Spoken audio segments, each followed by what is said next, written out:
Chennai Chapter Council Member Mr. K. Hema Prasad to introduce our next speaker for the day, Mr. Sarath Chandra Kusugal, Manager Prototyping, SNAM Alloys Private Limited, to audience. So, good afternoon to all present here. It's my honor to introduce today's speaker, Mr. Sarath Chandra Kusugal. He is basically MTech in Product Design and Manufacturing from VTU Belagavi, Karnataka. Currently, he is working as a manager prototyping in SNAM Alloys. He is having total 7 years of experience in SNAM Alloys Private Limited in prototyping. His roles and responsibilities includes he has developed castings from initial drawings to finished props, provide technical support to the team throughout development activities. He is engaged in commercial discussions and finalize agreements with customers, coordinate with quality and analytics teams to ensure customer quality requirements to meet. He developed new products or methods to enhance foundry process control and improvements. Now the floor is yours, sir. Thank you, sir. Thank you for nice introduction. Good afternoon, all. Welcome back to the section. Hello. Yes.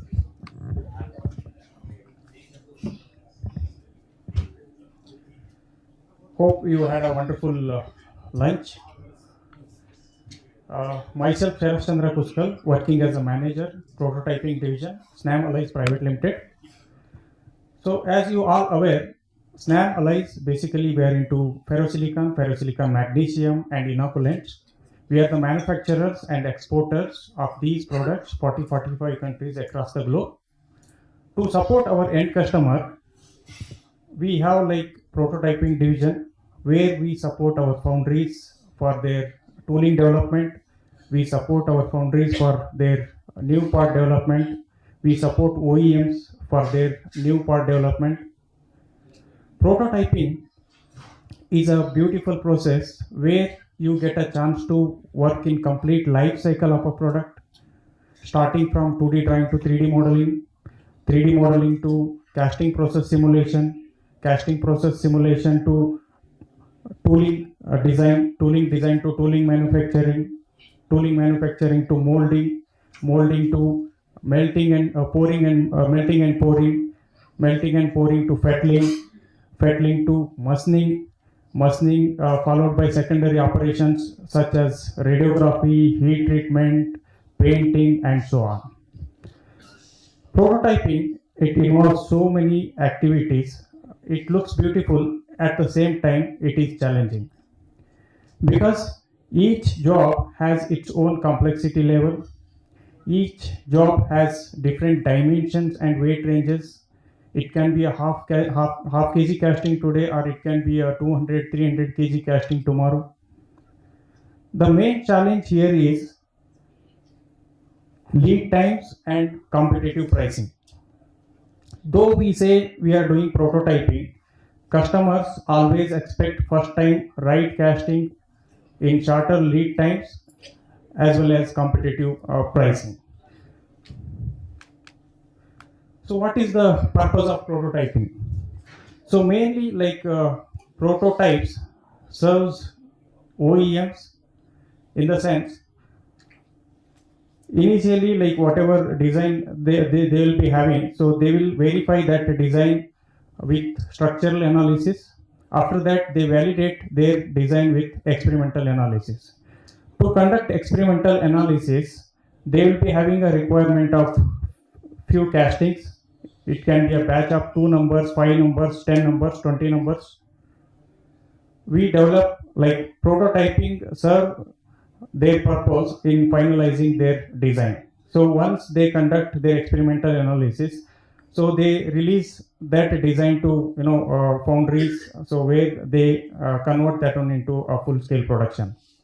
At the same time, prototypes serves the purpose of foundries. So foundries mainly they want to prove out their tooling before going for full scale production, where they produce a few castings like 5 numbers, 10 numbers, then they conduct all their testing, validation, then they go for full scale production. So prototyping serves both OEMs as well as foundries to conclude their design.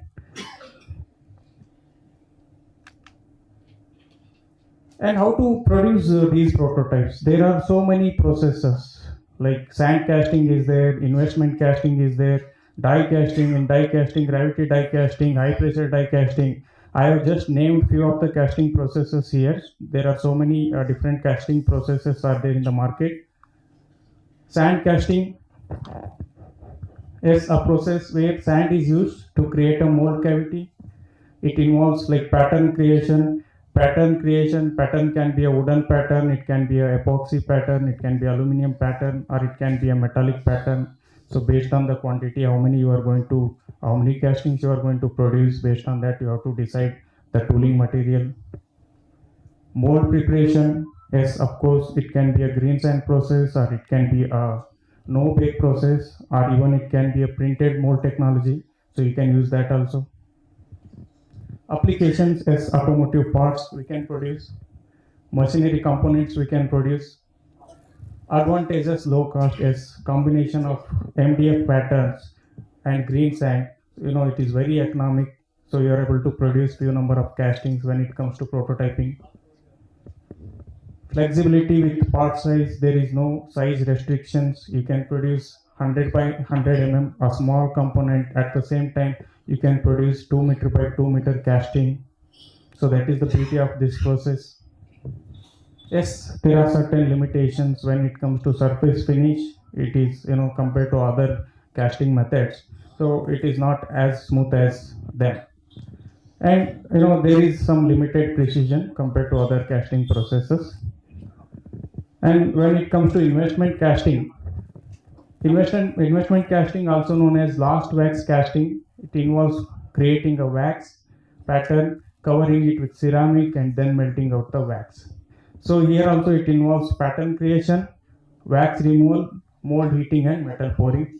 So advantages is you can produce detailed complex jobs with this technology. So aerospace components we can produce, jewelry parts we can produce. So highly precise parts we can produce with this technology, and we get excellent surface finish also compared to sand casting. And it has ability to create complex geometries. There are certain limitations like high cost due to the detailed process, as well as it is time consuming. At the same time, if you look into the die casting process, gravity die casting is there, high pressure die casting is there. Gravity die casting, metal casting process where molten metal is poured into a mold cavity using gravity rather than high pressure. In case of high pressure die casting, it's a process where molten metal is forced into a mold cavity under high pressure. If you look into these both processes, so in both the cases we have to go for die making, which is an expensive affair. Before going for full scale production, if you want to develop some parts, so you have to invest on tool, you have to invest on die, which is an expensive affair. So in case of gravity, with the help of gravity we can pour the metal. In case of high pressure die casting, we can inject the molten metal with the help of external pressure.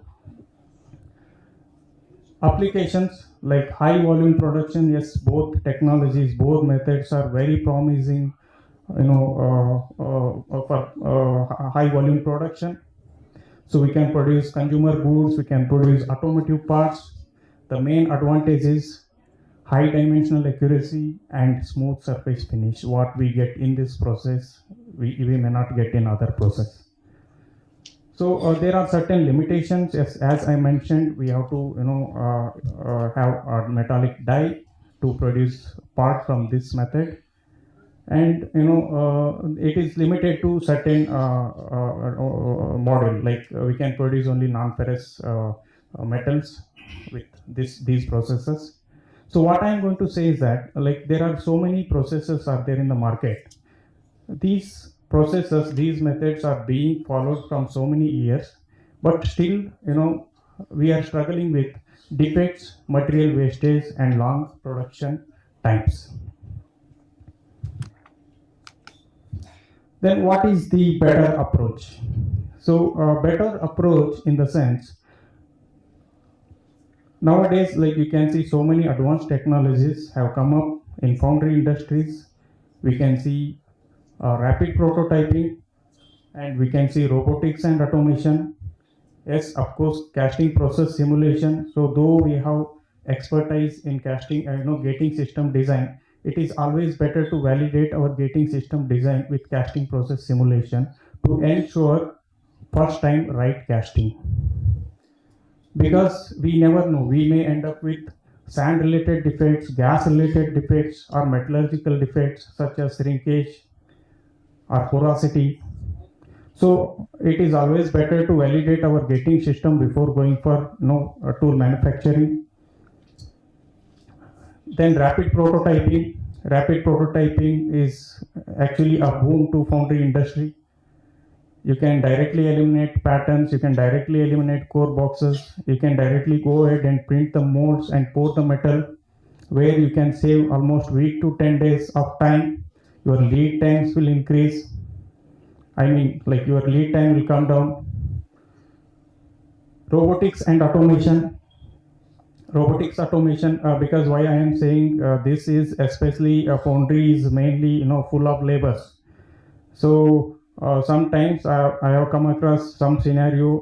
We used to do casting process simulation. We design gating system and support foundries for their development, like tooling development.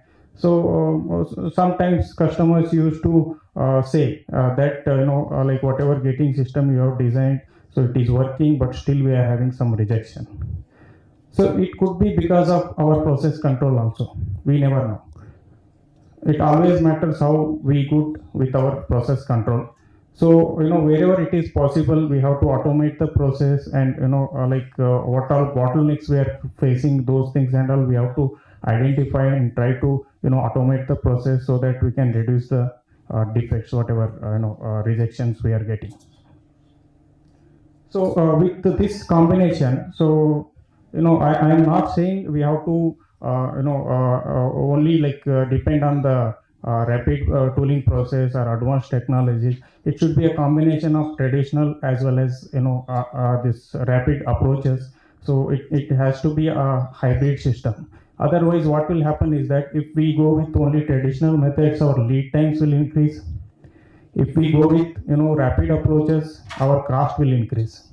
So always we have to have a balance between lead times as well as the pricing.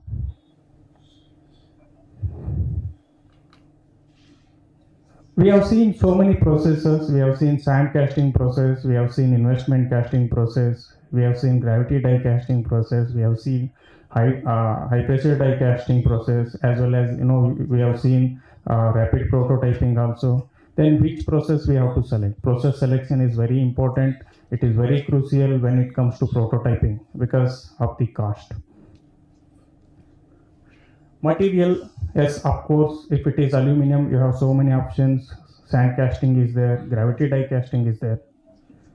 Tooling material, yes, how to select tooling material based on the volume, how many numbers of castings you are going to produce.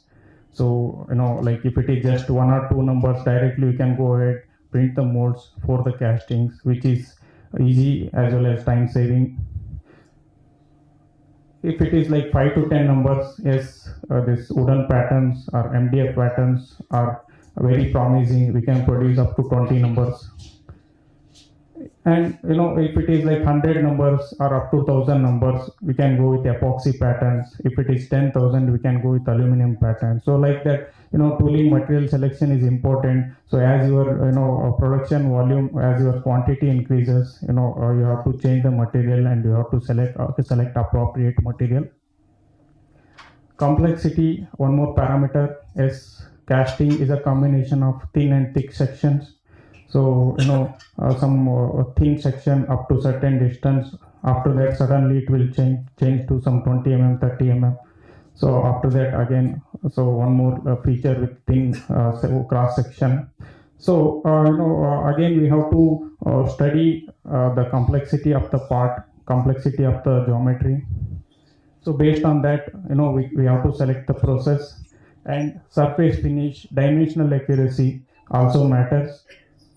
And lead times, so generally at this point, lead time is very crucial. How quickly we develop part, so that matters a lot. And casting defects, of course, same casting you can produce with sand casting, same casting you can produce with gravity die casting also. But when you change the process, your defect tendency will also change because of cooling rates. Then what is the effective way of developing a casting? So as I mentioned, it should be a combination of traditional as well as rapid prototyping methods, so that we can have a balance between lead times as well as pricing. So I will take you through some interesting case studies what we have developed at SNAM. So if you look into this geometry, it's a CMO casting, high silicon, high moly casting. So wall thickness was 4 mm, and there is a volute rib. You can see this cut section of the casting. So this rib is there like through across this a particular volute. So since the material was CMO grade, it was really challenging for us because filling issues more than the shrinkage. So filling issues in this particular part. So what we have done is, if you look into the external profile, complexity level was on the lower side. If you look into the core, so complexity level was on the higher side. So what we have done is, since complexity level of the external profile was very less, we decided to go with wooden patterns. And where in case of core, complexity level was on the higher side, we decided to go with printed cores. And one more thing is, filling this rib was a challenge, so we decided to have our gating internally inside the core, so that we can take care of filling as well as we can take care of whatever shrinkage porosity is there. So we decided to have our entire gating system inside this core. So we used Calpor sleeve, and this is how we have done the mold. This is no bake mold, and this is printed core. So this is the assembly, mold assembly. So these are the castings we have produced. So this is the cut section. So almost we are able to achieve level 1 to NST quality in this particular case. And similarly, one more case study I would like to take upon. So if you look into this geometry, it is a combination of some plates. There is a thin plate in some X direction. After that, one more plate in Y direction. Then one more plate in X direction. And there are some chunky features and some other axes. So there are some internal bosses and chunky features. You can see some undercuts also over here. So to produce this part with conventional method, we have to have core boxes, because here and all we have to use side cores to get these features. So since in this case supply quantity was just 2 numbers, we decided to go with 3D printed molds for this also. Again, the part size was 600 mm in length, 400 mm in width, and 300 mm in height. Suppose if you want to produce this part with conventional method, so considering 100 mm wall thickness, mold wall thickness all around, effective mold size dimension would be casting size was 600, 100 plus 100, so 800, and this side it width was 400, so totally 800 into 600 into 300 by 300. So that was the mold size. Suppose if we go with that size, then your mold cost will increase. I'm talking about 3D printed molds. So what we decided is that wherever casting profile is there, we just followed this profile. So you can see molds over here. So we have just maintained minimal wall thickness, mold wall thickness, just 30 mm. So after the cavity, and wherever feeders are there, we have maintained thicker mold walls. So we produce, and in between we made it hollow to reduce the sand, because 3D printed molds are expensive. So wherever it is possible, we made some pockets, and we have done some mold weight optimization also. Then those pockets and all we filled with no bake sand, and we used flask also, and we increased the mold thickness to increase the mold strength. And this is the like casting we have produced. One more beauty of this printed mold technology is we don't have to go behind defining the parting lines. We don't have to bother about drops. That is completely eliminated. So with that we can do like weight optimization, also casting weight optimization. That is what OEMs are looking about. And in this case we have done even mold optimization also to reduce the mold cost. Then we used no bake sand and we filled these pockets, we increased the mold strength and we produced this part. So, and one more thing is, this 3D printed mold technology has got better design freedom compared to conventional methods. So wherever you want, you can place the feeder. You can see here there is a thin rib. After that, one more chunky section. So with this feeder, it may not reach up to here and fill this particular zone. So that's why we decided to have one more feeder here. So if you connect one more feeder here, means if you want to produce this with conventional method, you have to have one more side core. So when we go with 3D printed mold, so those things and all are not required actually. So you can directly print the molds. So you don't have to bother about undercuts. So that is the beauty of this technology.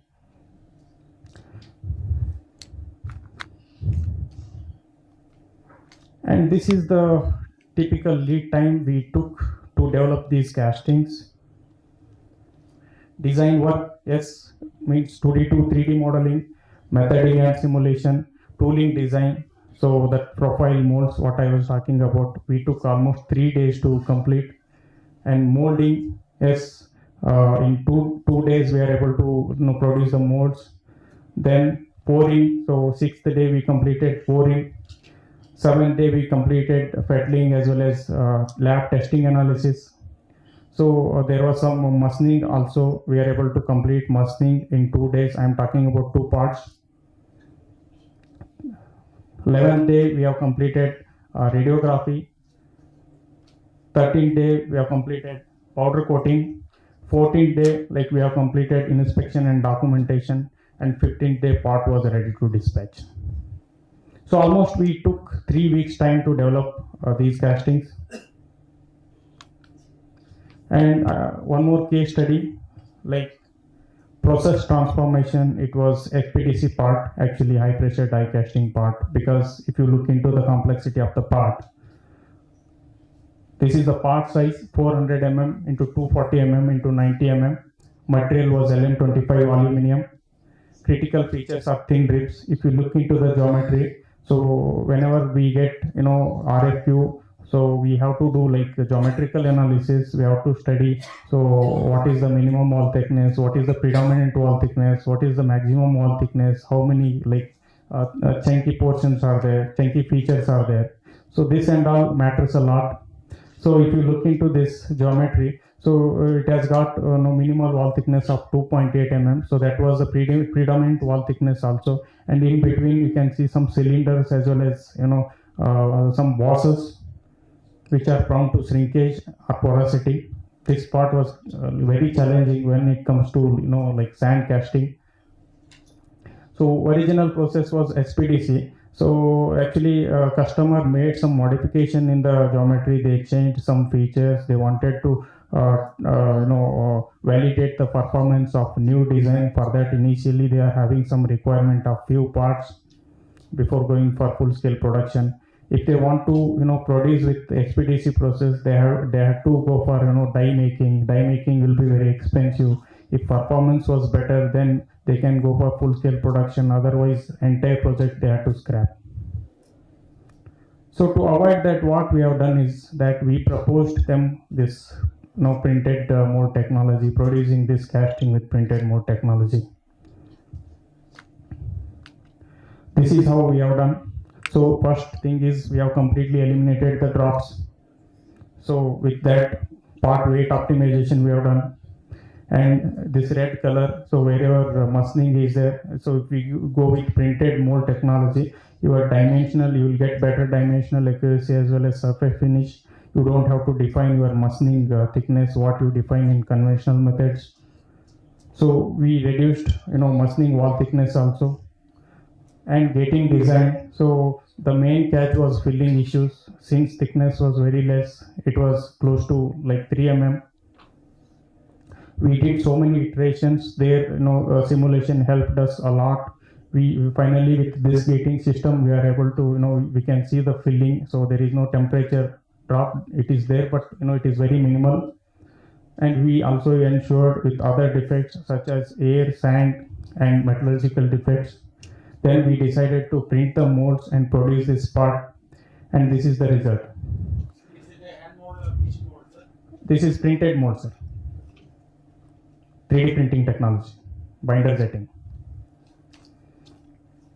So almost we took 3 weeks time to develop this casting, because major time we spent for finalizing this gating design, since it was a thin wall casting. Suppose if we produce without some iterations, trials and error, we may end up with the rejection. So that was the thing. So we spent more time in finalizing this design. With the help of simulation, we are able to finalize the gating design, print this mold, and here also we can see. So we have again reduced the mold size. Whatever profile is there with minimum wall thickness, we printed this. Then we increased the mold wall thickness by adding Nobex sand all around, so that our mold cost also has come down.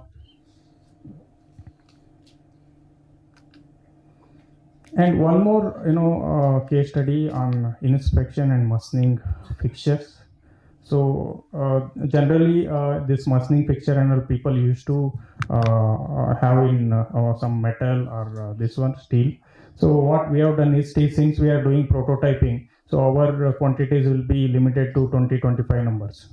So if you look into this particular green color, orange color PU boards, so this green color one has lower density, orange color one has higher density. So lower density boards we are using for inspection, part inspection. So this higher dense epoxy or like PU boards, if you look into this part is loaded in the machine. So wherever like butting area is there we have used metallic plate, and in between you can see epoxy board, and again at the bottom where it is resting on the machine, there we have metallic plate. So it looks like a sandwich fixture.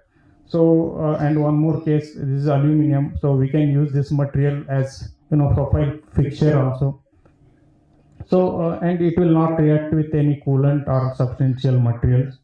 So this method is also promising to produce to do machining up to 20 numbers.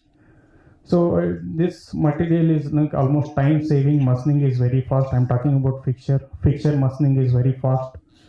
It is easy to manufacturing, as well as rework is also very fast, and we can do machining up to 20 numbers.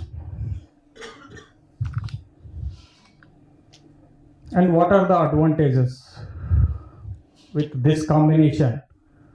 Traditional is longer cycle times due to manual processes and tooling creation. New approaches is faster prototyping with 3D printing and optimization. Cost effectiveness in case of traditional, high cost for tool creation is, of course, you have to have a tool. Without that you cannot produce with in case of traditional methods. In case of new approach, reduced cost through rapid prototyping and minimized material waste. Design flexibility, of course, as I mentioned, you don't have to go in case of when it comes to new approach, you don't have to go behind the parting line, or you don't have to bother about drafts. So and wherever you want you can place the feeder.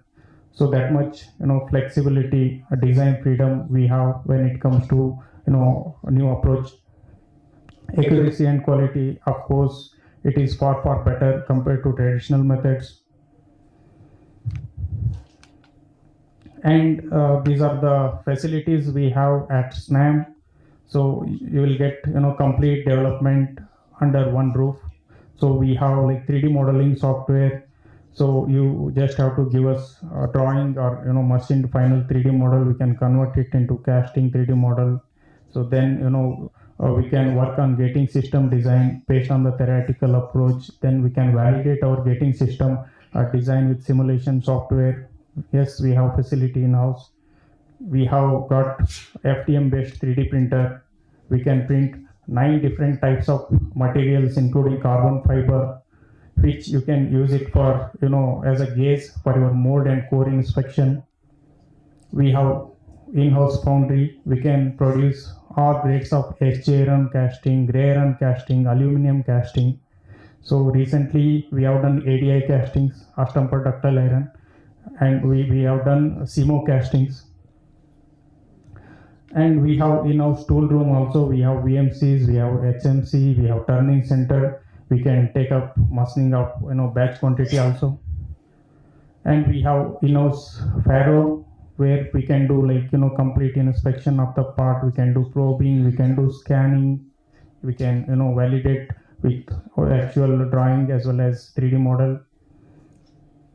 We have got NABL certified laboratory where we can take care of your chemical and mechanical properties.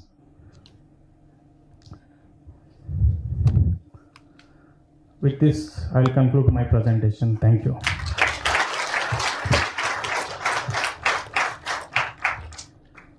Any questions? Green color, the orange color. Yeah. Is it the composite material like a fibula? No, it's a PU material. PU board. Yeah. It's not written. No. Final part 7 material. What is the material and what is not going to give this? Sir, we have used our SNAM inoculant only. You can use it, again depends on the thickness, volume of the casting. So we have an expert team. So I'll just get in touch with them. Okay. How many numbers you made? How many numbers you made? Sir, basically we do only prototyping. We are not into production. So it depends on the customer requirement. We can do up to 25 numbers. So normally, when we develop a part in proto, we are getting first time okay. When it goes to regular production, we are not getting. It's my own experience. Exactly. The methoding is same, then Yes. simulation is same, everything. Yes. Only the sand parameters change. So why it is so? Because of cost? Because we are paying high cost, we are getting first time okay, or what is the? No, not because of that, sir. That's what I mentioned. So many parameters are there. It can be your process. experience. Yes, exactly. I agree with you. So foundry to foundry processes whatever this one practice is there, foundry practice that will change. So it is associated with so many parameters. I cannot Actually, exactly. the proto, with some of the companies we do proto as well as with the regular Yeah. method. In that foundry also, proto, the part which comes in first time is okay. But goes to the regular production, it is not so. So we are affected. That's why I'm asking. Mainly mainly process because. Same, sir. That's why I told you. That's what. See, this prototyping is baby, so you have to pamper this Since one. we are paying more, I think you are giving More for- care will be taken. That's why it's so. Why it's so? Methoding is same, simulation is same, everything is same. Okay, then why this effort is not being put on the regular method?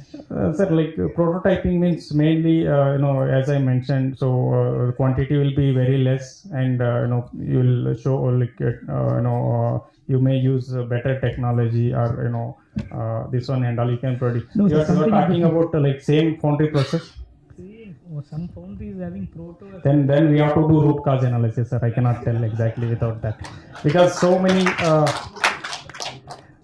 So maybe you can write to us. Definitely, we will help you in that. Please do that. Yeah, sure. Do we get the first time rate in proto? Yes, of course. I can tell you 90% of the parts whatever we produce are first time right castings because if you are looking for 5 numbers, we don't pour exactly 5 numbers. We'll also keep some buffering. We pour extra whatever is good. So those things will supply to you. We can choose.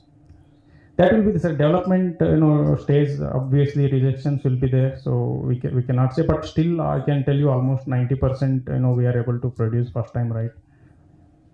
Will you restrict gravity diecast only with non-ferrous representation? Your presentations, you restricted gravity diecast only with the non-ferrous. Yeah, we can produce mainly aluminum castings with that. So majorly, That's normally, yeah. but still, is there any restrictions? No. It depends on your materials, sir, mainly this die material. So I think there is a restriction. We can produce only non-ferrous with that. So because we produce Okay. ferrous with the same material. Like, Okay.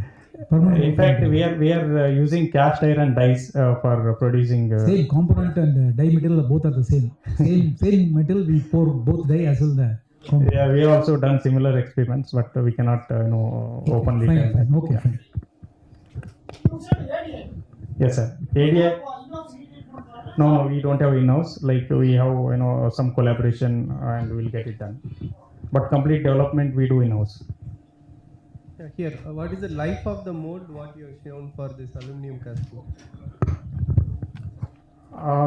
This you're talking about 3D printed modes.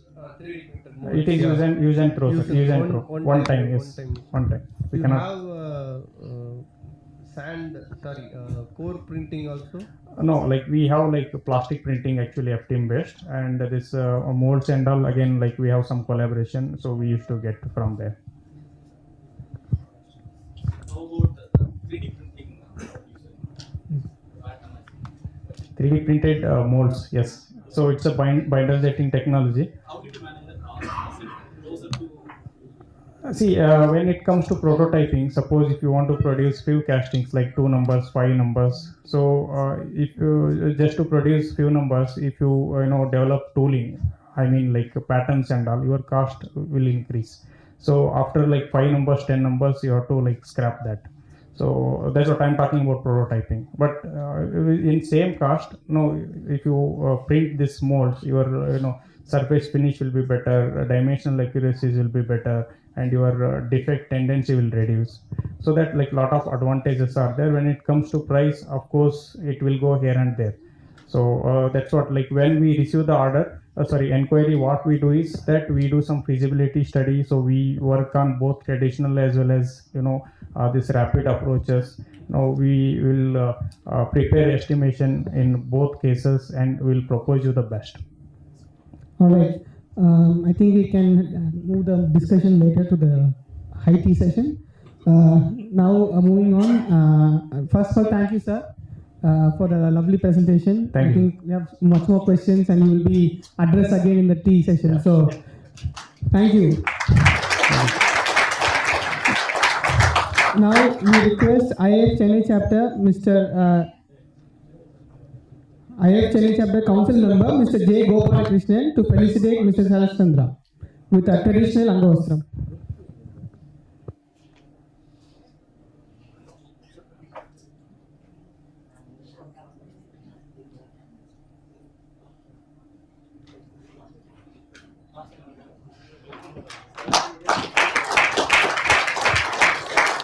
We now request